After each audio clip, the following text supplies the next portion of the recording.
If we were to examine where we're at, if we look at Sydney, Brisbane and Melbourne, which are our biggest and most dense cities, how are they tracking when it comes to supply levels being produced in the marketplace? Are they keeping up with what is needed to house the huge population coming through the system?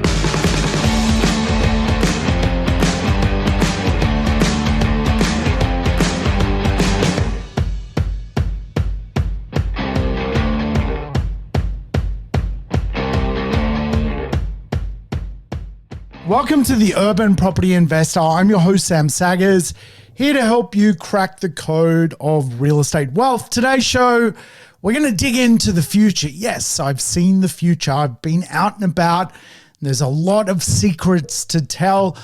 Let's talk supply. Australia's supply chain is a mess, and I want to give you some insights into what it currently looks like, because we've heard a lot of rhetoric around creating over 1.2 million well-located homes in the right areas from our politicians.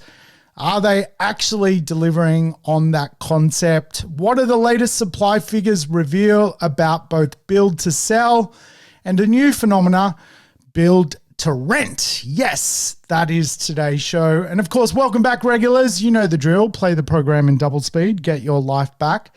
And of course, if it's your first time tuning into the program, wow, you've struck real estate gold. You can go back in time in this show, because most of the programs I've put together over the years are lessons on real estate. So feel free to go back and tune into a lesson on some concept of real estate. But here in Australia, as we know, we are addicted to population economics. We bring more people here.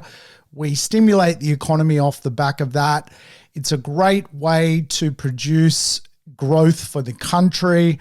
But of course, when you put more people into your economy, when your business plan is centered around a bigger population base, of course, something's going to trip up along the way. And effectively, the biggest problem we have in Australia today is housing. Housing is one of those beasts that, if not done right, can suck away productivity out of your country.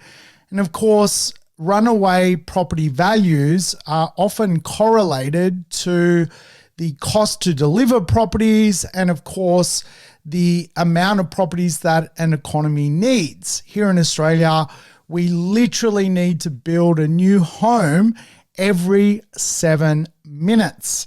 Are we doing it? Are we going to meet our 2028 targets of 1.2 million new homes in affordable and livable locations? Let's see what's going on with the stats, with a bit of a state of the current market. That is really what today is all about. And today I've got some insights from Charter Keck, Oxford Economics, to help you guys understand what is happening. Now, remember, a big part of my day is simply going exploring real estate, but also looking at insights into what is happening in the property marketplace. I think if we were to examine where we're at, if we look at Sydney, Brisbane and Melbourne, which are our biggest and most dense cities, how are they tracking when it comes to supply levels being produced in the marketplace? Are they keeping up with what is needed to house the huge population coming through the system? It's a good conversation piece. Now, remember, a budget that we just had basically created a housing accord. What that budget insisted upon was $2 billion being spent on social housing to accelerate social housing being created. Social housing is effectively housing commission, so funding from both the federal government and the state government to bring that to life. Obviously, very low income workers just can't afford ultimately to even rent at current market. So a big emphasis on housing those people is part of the accord. 500 million on housing support programs, basically likely to be delivered. There's a few question marks around this, but again, it's designed around that social housing concept. The $10 billion Housing Australia Future Fund, which basically is designed to set up a level of infrastructure and housing around where we're at, and other sort of tax benefits delivered around putting together new properties. So in Sydney, we obviously have some numbers to hit, and you've got to correlate that against a bit of a dashboard of what is ultimately unfolding. So the current population growth rate of Sydney is 1.4%, which is very, very, very strong. That equates to around 87,000 people per annum, or Sydney growing by around 87,000 people per annum. Right now, it's just above that at 94,000 people per annum. And to provide housing for effectively 94,000 people, we need a property basically every 7 minutes, a combination of townhomes, new house and land packages, and a combination of new apartments.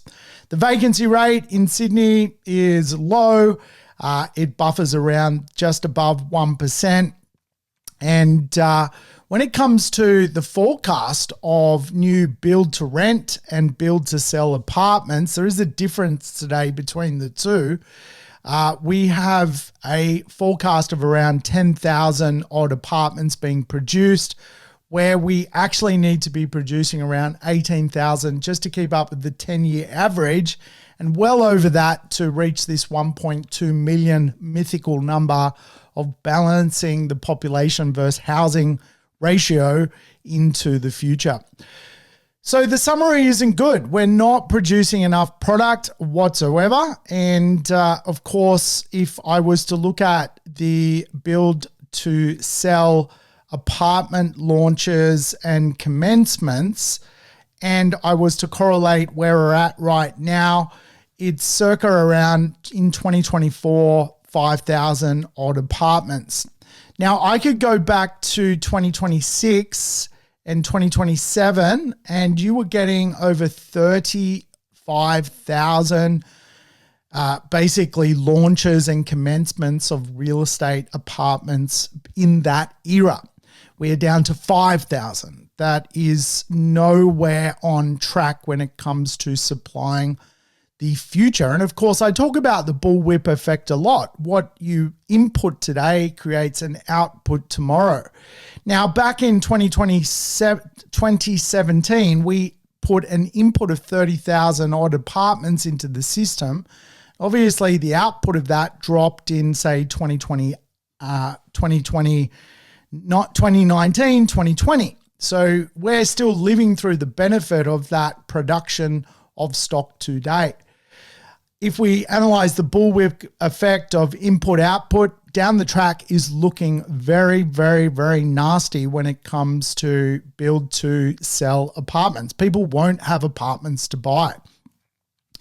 And I probably need to explain, there is now a difference of the amount of stock being produced of the apartment marketplace, whereby a large percentage of it will never be sold to mum and dad home owners nor mum and dad property investors.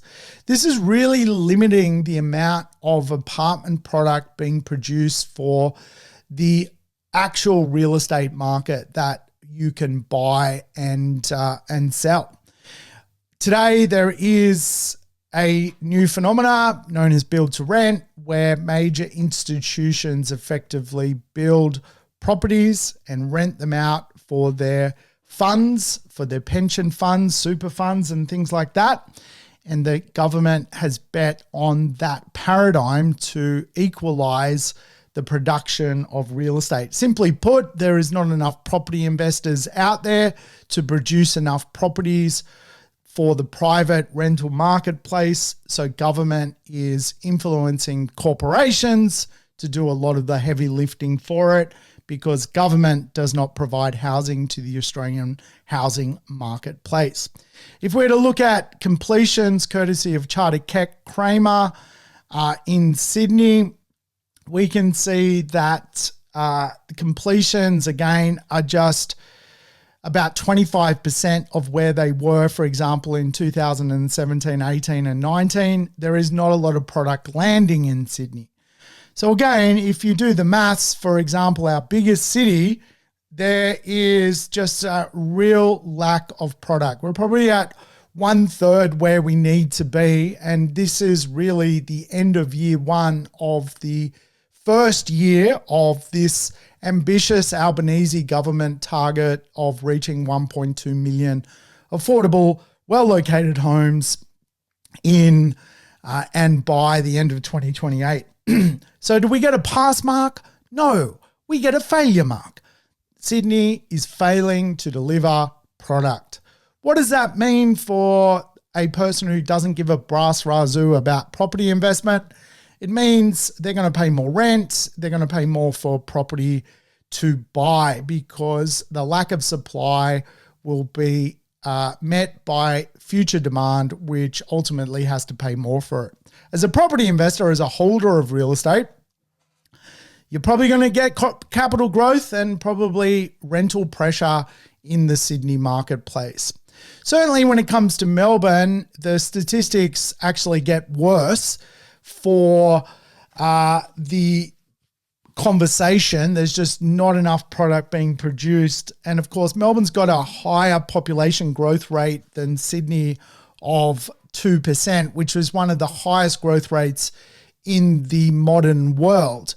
And of course, the 10-year average of Melbourne is to put about 75,000 people into its population base. It's putting 85,000 per annum into its population base currently.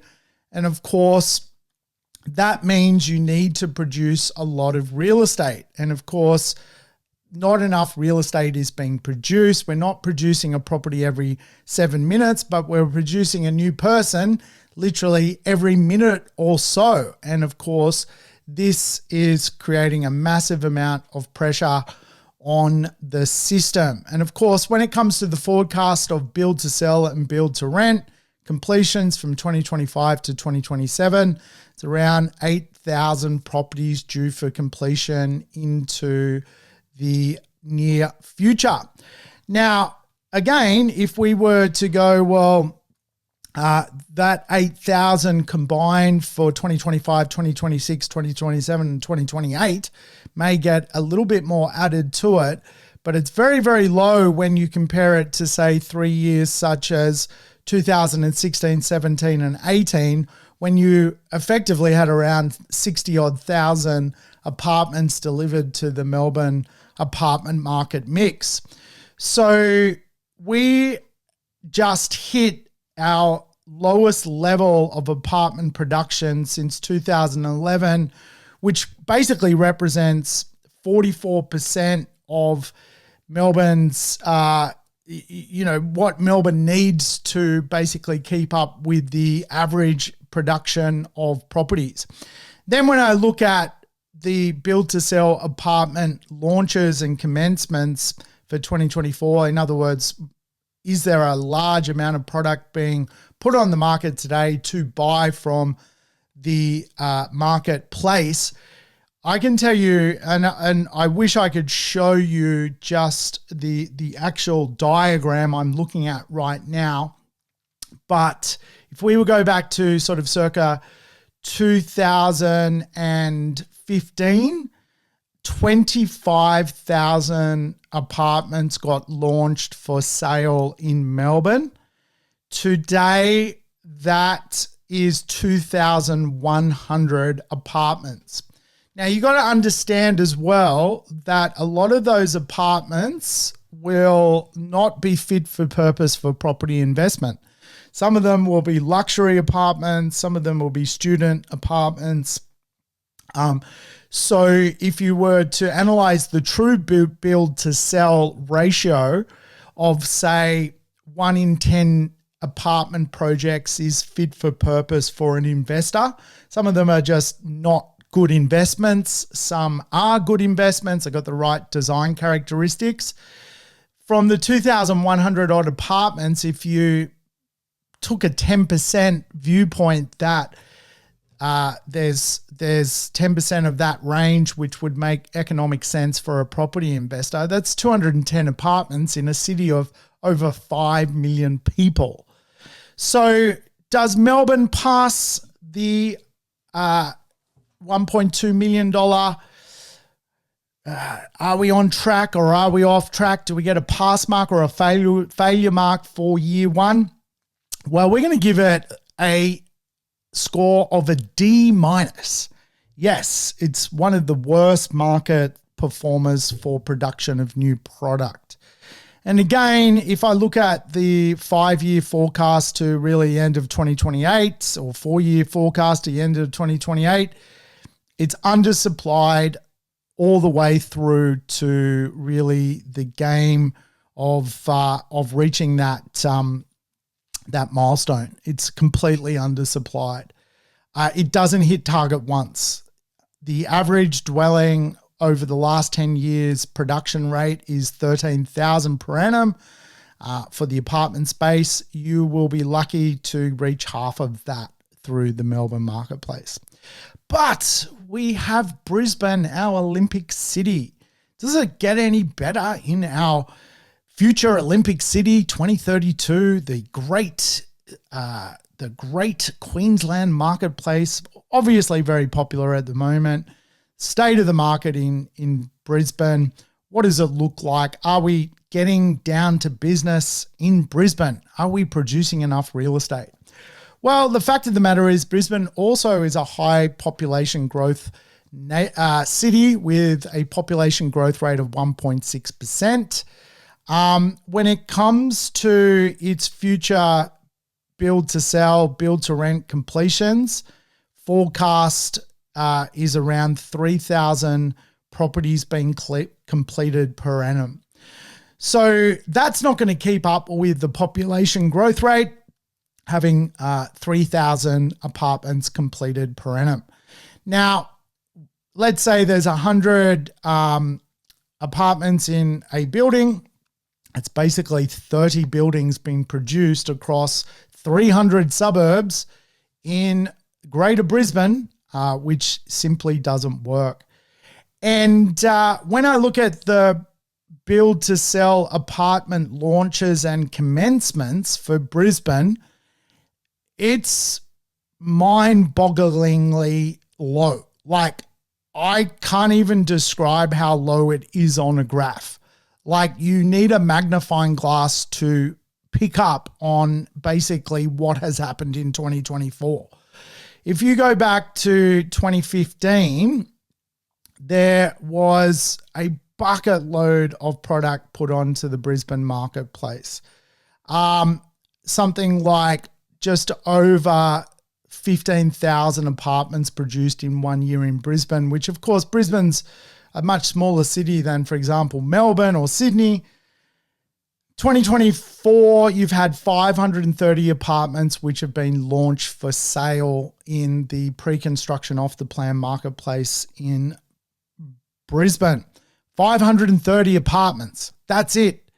Now, I also work in the luxury marketplace in real estate. I involved in residential real estate activities in Brisbane.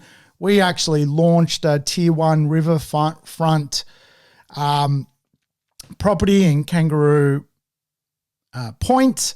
The average purchase price there was sort of $2.5 million. It's a very, very luxury tier 1 investment. That in that building alone, there's 150. So you are literally talking incredibly low numbers when it comes to Brisbane. If you go to Brisbane or Melbourne and you see a crane, it is not actually building a residential property. It is building something completely different. It will be some sort of civil activity, basically. So if we look at the future build to sell completions for Brisbane, again, it's just at record lows. So does Brisbane get a pass mark? Well, no. Brisbane gets a D- as well. It's a train wreck. The forecast for the next 4 years is it will not reach its 10-year average dwelling supply rate once. And so again, what does that mean for us as property investors? Well, I can tell you what it means. Usually it means that prices are going to rise and we will see a price rise on real estate.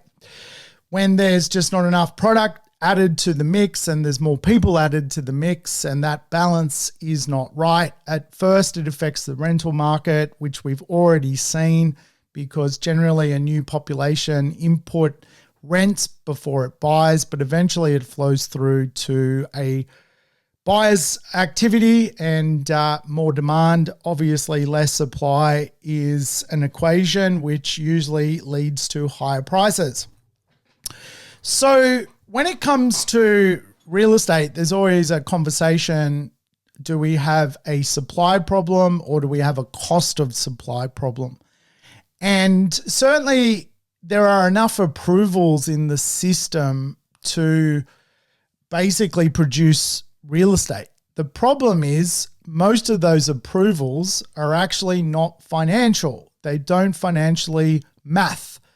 For a developer, it's impossible to develop. So an approval doesn't necessarily mean a commencement or a completion. And quite often you'll hear government talk about approvals like it's some magic wand being basically waved, but it is not a magic wand because the cost of supply is one of the biggest challenges here in Australia. Now, Australia is an island. It generally has to import a lot of stuff. It doesn't have cheap labor from neighbors next door. It's not like America where arguably it is a neighbor of South America where there's a different economics and of course there's labor inputs from ultimately neighboring countries. We're not like Germany, which borders Eastern Europe. So there's no such thing as cheap labor in this country. And of course, we know that of recent times, it's getting a bit out of control what it costs to get something done. And of course, I mentioned this on my last podcast, we have a skills shortage in Australia. Because we have a skill shortage, particularly of capable, skilled tradespeople, we can't build fast enough, we can't increase our volume of building, and we can't do it at an inexpensive rate. And so what happens to the real estate market is because of the cost of supply, often you reach this point where supply is constrained and you can't replace the supply with new product because the maths doesn't math. Eventually, the maths, and you end up in a supply response period of the cycle where effectively developers can get their developments off the ground and produce real estate very much in line with what the secondhand market is prepared to pay for real estate. So there's this game in Australia of population growth, new production of supply, and the established real estate marketplace. And of course, for a developer to produce a property today is an expensive thing for them to do. For the most part, they can't actually do it. So if you were to analyze what an average property costs to build as an apartment, a 2-bedroom apartment, when you break down the true costs of a 2-bedroom apartment for a developer, and everyone thinks, you hear the word developer, these greedy people. Well, it's not like that at all. At the end of the day, they're the ones taking the financial risk to bring product to marketplace. So they're not going to do it for free, and they're not going to do it if they're going to make a loss. Like if you were asked to lose $1 million to produce 50 apartments, would you do it? The answer is you wouldn't. So they can't do it. We wouldn't do it. So nothing's being produced. And a big part of my job is to look at the supply chain of real estate and see what is being produced and if it's actually economically viable for investors. Because of the zoning effect of quite often real estate, you can get an uplift through new construction, but equally 75 to 90% of new construction is not going to work for an investor. So there is a game of understanding the math and the delta of what new construction is versus the established marketplace. But if I was to break down the average cost of an apartment, basically the cost of the land that the apartment owns is circa $200,000. Another circa $400,000 is the design of the apartment, the finance cost of the apartment, so what it costs to basically finance, and new construction pays levies for affordable housing, so taxes that connect to affordable housing. Then you've got your tax charges, then you've got your other costs such as real estate agent fees, marketing costs, staff costs, and all of a sudden, a value barometer which you start at naught, in other words, the property costs zero. By the time the property is built and you add a developer profit margin in, as a director of a company, a developer is bound to make a profit, then the average Australian apartment today needs to be around $905,000. That's the average apartment. To build and make a profit from an apartment, it needs to be $905,000.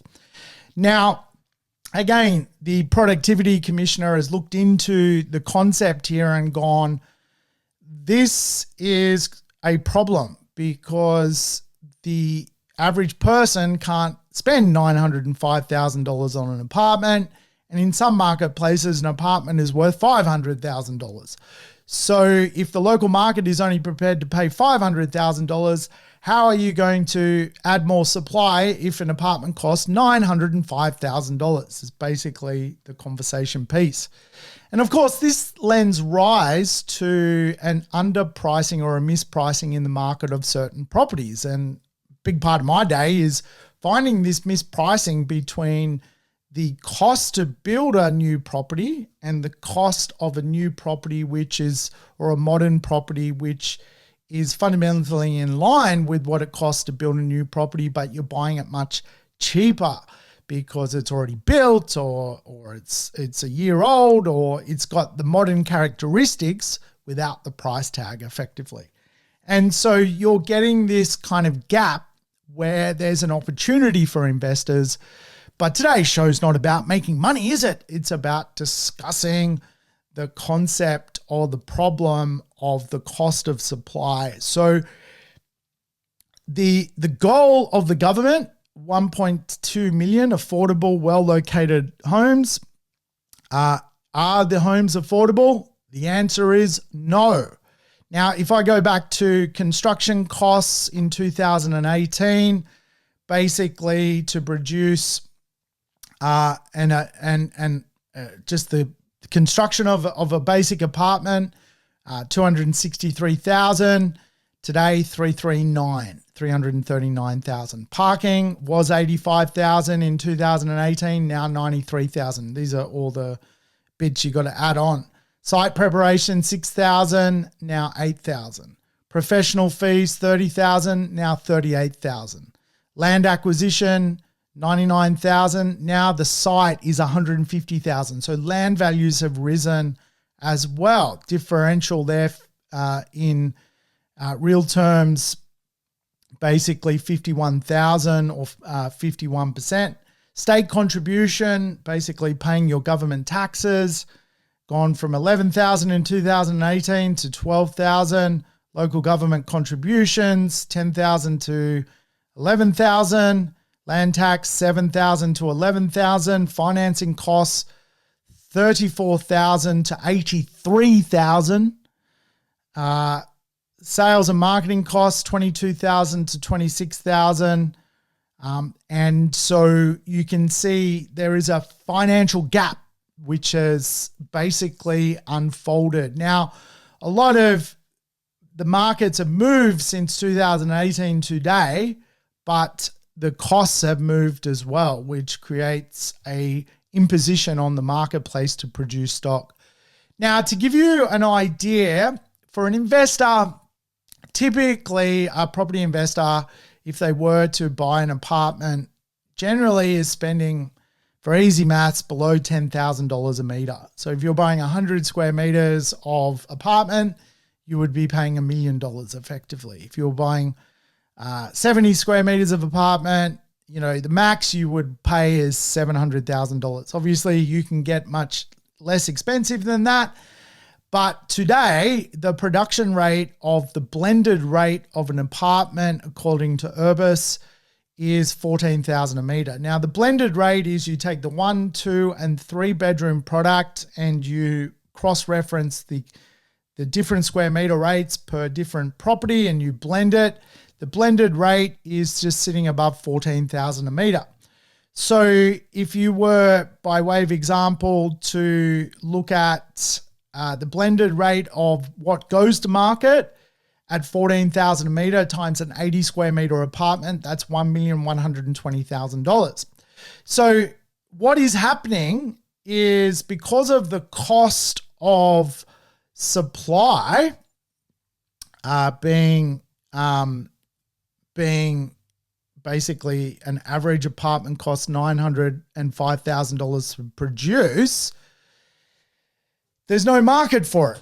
So to get around that, the product coming through the system is no longer producing 2-bedroom apartments. It's producing luxury 3 and 4 bedroom apartments, which there is a market for from cashed up downsizers who have a lot of money. And that's why you were seeing some of the tier 1 developments get a surge of buyers. Now, again, I'm working on a tier 1 development at the moment that is connected to the baby boomer marketplace. It's not an investment for a entry-level property investor. It's a home for basically the sort of someone who wants to live on the waterfront. And, you know, that investment at a tier 1 level is anywhere from $14,000 to $20,000 a meter. And it's selling like hotcakes because there is just, like that product has not been produced for so long that there hasn't been this ability for the market to actually, baby boomer market, to even get that product in the past, because in past eras, there was a lot more 1 and 2 bedroom product being produced. So it's kind of inverted on itself. Now the supply of real estate is coming through the system. It's not enough of it coming through the system. And the point of the conversation is the product that is coming through the system is not even designed for the affordable end of the marketplace for the most part. It's designed for the luxury end of the market, which is the oxymoron of the whole 1.2 million affordable, well-located homes. None of them are affordable. And so do we get a pass mark for affordability? No. It is a massive, massive failure. We're going to give that a D- as well.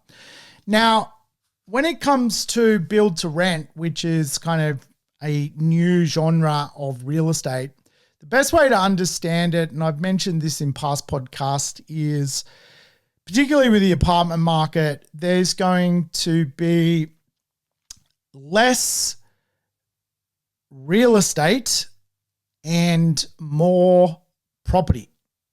Less real estate, more property. What does that actually mean?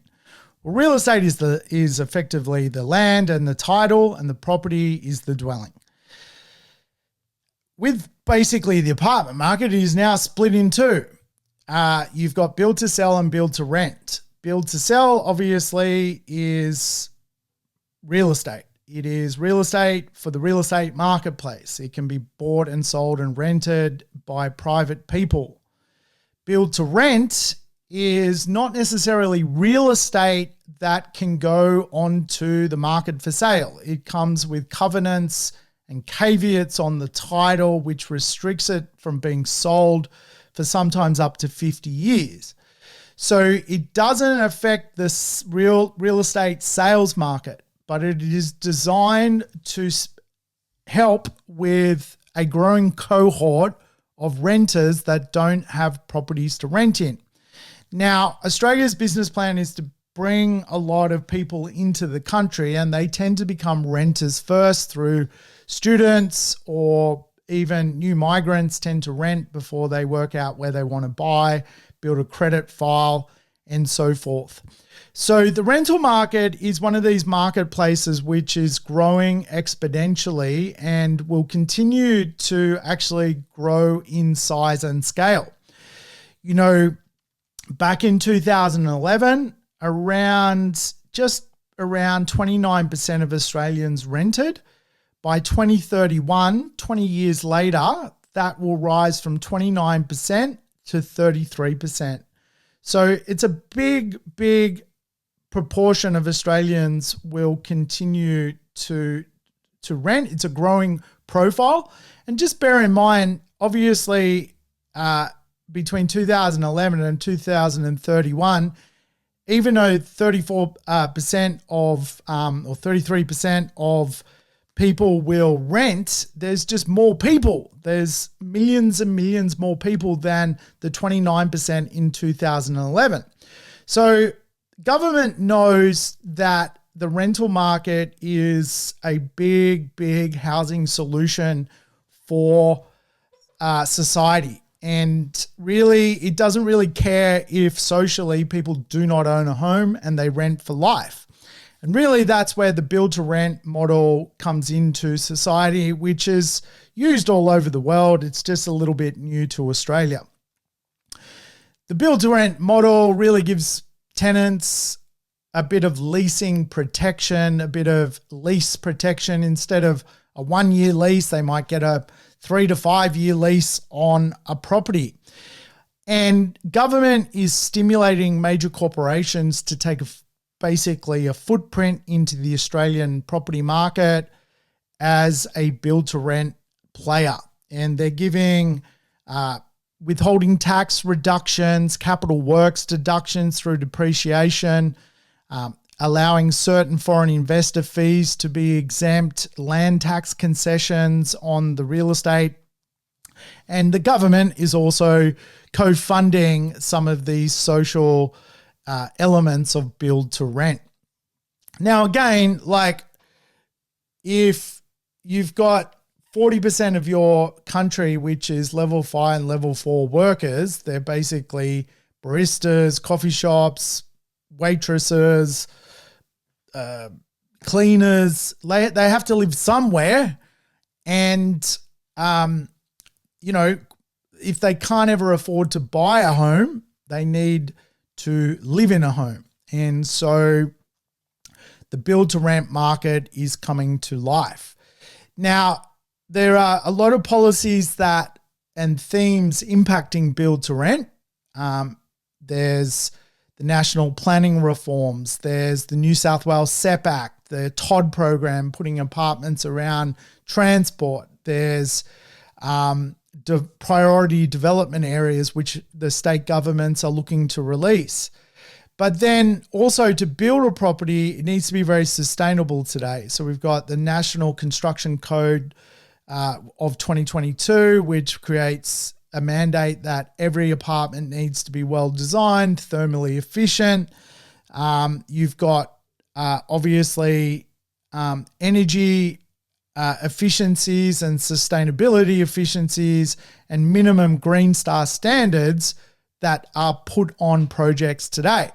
And of course, then you've got design and building practitioner standards, which impose that a building has to be actually nice to live in, which I think is a good thing. And so the government is basically got their housing accord funding. They are stimulating basically private businesses to enter the market by giving them tax relief. They've got their policies around what they want built. Nice properties, good sustainable, in line with planning. And then they're inviting a global array of participants into the marketplace. Now, again, you probably have heard of these companies, but they are taking a footprint in the build-to-rent space.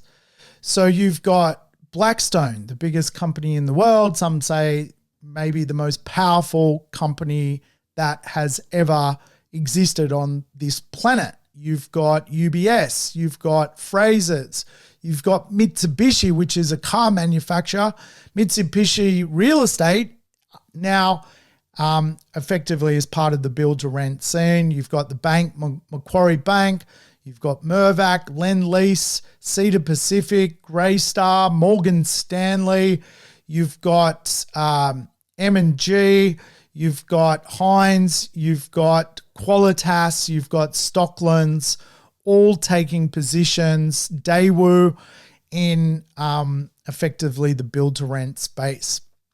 And so obviously there's a couple of reasons why it's attractive to international players, some of which I've just mentioned around the tax reforms. But Australia has a big population growth rate. And for overseas companies, they do the maths. More people, not enough properties being produced.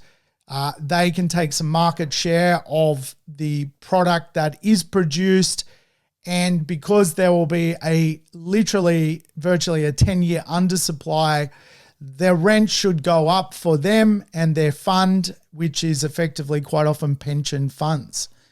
And so the build-to-rent model generally looks at more of the larger scale developments, which typically don't make great investment properties for investors. Build-to-rent is typically looking at those big scaled apartment monstrosities of circa 400, 500 apartments, which they can produce and bring to market.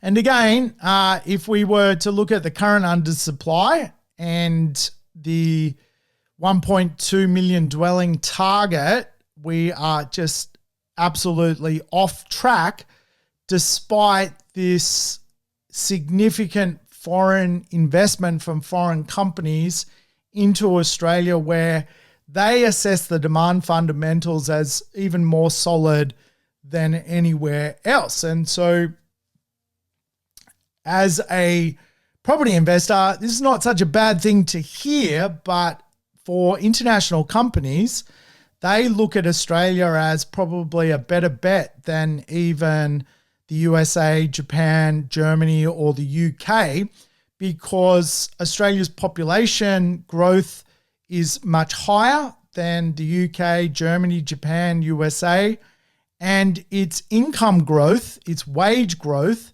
is also suggested to be higher between now and 2034 than that of the UK, Japan, Germany, and the USA. So what does that correlate to? Well, if you can have more people that earn more but less properties, you can charge more rent. And if you charge more rent, you can dividend your fund a higher rate of return. So there is some very good growth forecasts when it comes to the dividend return from build to rent into the future. And I have to say, I have now walked through one of my first build to rent buildings by the Gurner Group. And I tell you what, it blew my mind. Yes, if you think your property is going to be seen as a great rental property, particularly if you've got an apartment, I highly recommend you make sure you've got a really good location and a really good modern property, because build to rent is a bit of a disruptor. Yes, I've seen inside a incredible wellness community of build to rent. where you literally walk in and you feel like you're in a day spa and you have access to the most amazing lifestyle amenities, gyms and activity centers and theaters and you name it. It adds a dividend to the fund. That fund through Qualitas will do very, very well off the back of that Gurner designed building that I went through. And again, this is what I've been talking about for so long. A big disruptor is coming to the real estate market, and it's here now. It's here. The beautiful thing though, build to rent will generally be in clusters, and so you'll find it in places. And if you simply want to avoid it, just basically find the smaller, boutique, simpler property. But just bear in mind, a lot of build to rent may also compete with you into the future. So you want to have a good asset, just stick to the three basics: good location, good building design, and good location, good land, and good building design. And you can't go wrong when it comes to what next for your investment. But overall, will Australia reach its 1.2 million target? No. Are we on track? No. Do we score an A? No. What do we score? A D minus. What does the D minus do to the marketplace? Well, it's going to create capital growth and probably more rental growth pressure on all assets, whether they're build to rent or build to sell. We are seeing the halving of the amount of product that will be produced for the build to sell market. And in that half, we are seeing another halving of just luxury properties being produced, which are not in line with the 1.2 million affordable, livable properties. So all of that just basically tells me get used to higher prices, because prices are going to continue to get higher. All right, folks, that's it from me. Over and out. Hope that was interesting. Talk soon. Leave a review. Love your work. Thanks for tuning in to the Urban Property Investor. To never miss an episode, make sure you subscribe to the podcast on your favorite app or on YouTube. I would love it if you could give the show a rating and share it with your friends and family. In between episodes, you can always keep in touch with me by connecting on social media over Facebook, Instagram, or LinkedIn. Until we meet again on the next episode of the Urban Property Investor, take care and bye for now.